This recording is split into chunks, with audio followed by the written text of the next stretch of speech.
शही में एक होशियार लेकिन चालाक लड़का फराज रहता था। वो हमेशा झूठ बोलकर अपना काम निकलवाता था।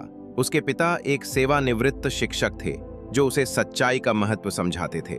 फराज कहता, आज के जमाने में ईमानदारी से कुछ नहीं मिलता। उसने नकली डिग्री से एक बड़ी कंपनी में नौकरी पा ली। जल्दी ही वो बड़ी गाड़ी, शानदार घर और ऊंचे पद तक पहुंच गया। उसके पिता ने फिर समझाया, सच का रास्ता कठिन है लेकिन सही है। एक दिन जांच के दौरान उसकी नकली डिग्री का सच सामने आ गया। फराज को नौकरी से निकाल दिया गया और केस भी दर्ज हो गया।